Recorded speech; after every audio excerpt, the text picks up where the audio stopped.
And the word of the Lord through Samuel came to all Israel. Now Israel went out to meet the Philistines in battle, and they camped beside Ebenezer, while the Philistines camped at Aphek. The Philistines assembled in battle formation to meet Israel, and when the battle was over, Israel was defeated by the Philistines, who killed about 4,000 men on the battlefield. When the people, soldiers, came into the camp, the elders of Israel said, "Why has the Lord defeated us today before the Philistines? Let us bring the ark of the covenant of the Lord here from Shiloh, so that he may come among us and save us from the hand of our enemies." So the people sent word to Shiloh, and from there they carried the ark of the covenant of the Lord of hosts, who sits above the cherubim, and the two sons of Eli, Hophni and Phinehas, were with the ark of the covenant of God. So it happened that as the ark of the covenant of the Lord came into the camp, all the people of Israel shouted with a great shout, and the earth resounded. When the Philistines heard the noise of the shout, they said, "What does the noise of this great shout in the camp of the Hebrews mean?" Then they understood that the ark of the Lord had come into the camp. The Philistines were afraid, for they said, "God has come into the camp." And they said, "Woe, disaster is coming to us, for nothing like this has happened before.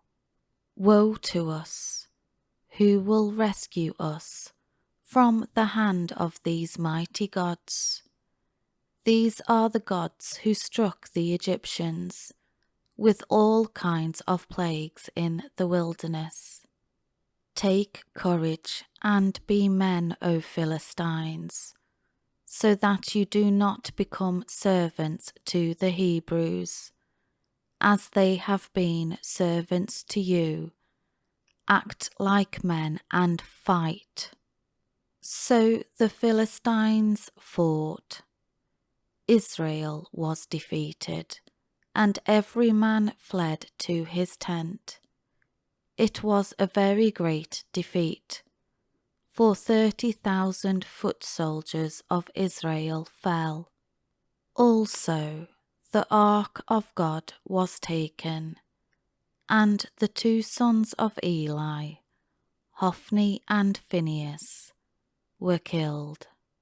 Now a man from the tribe of Benjamin ran from the battle line and came to Shiloh that same day, with his clothes torn and dust on his head, as signs of mourning over the disaster. When he arrived, Eli was sitting on his seat by the road, keeping watch, because his heart was anxious about the ark of God. When the man arrived to report the news in the city, everyone in the city cried out to God for help. When Eli heard the noise of the outcry, he asked, "What is the noise of this uproar?" And the man came hurriedly and told Eli. Now Eli was 98 years old. His eyes were dim, so that he could not see. The man said to Eli, I have come from the battle line. Indeed, I escaped from the battle line today. Eli said, How did things go, my son? The messenger replied, Israel has fled before the Philistines, and there has also been a great slaughter among the people. Also your 2 sons, Hophni and Phinehas, are dead, and the ark of God has been taken. When he mentioned the ark of God, Eli fell off the seat backwards by the side of the city gate. His neck was broken and he died, for he was old and heavy. He had judged Israel for 40 years. Now his daughter-in-law, Phinehas' wife, was pregnant and was about to give birth.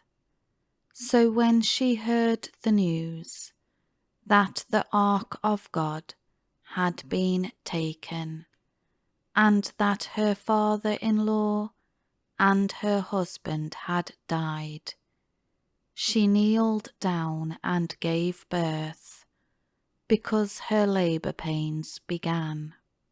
And about the time of her death, following the sudden birth, the women attending her said to her, Do not be afraid, for you have given birth to a son. But she did not answer or pay any attention. And she named the boy Ichabod, saying, The glory has left Israel, because the ark of God had been taken, and because of the deaths of her father-in-law and her husband. She said, The glory has left Israel, for the ark of God has been taken.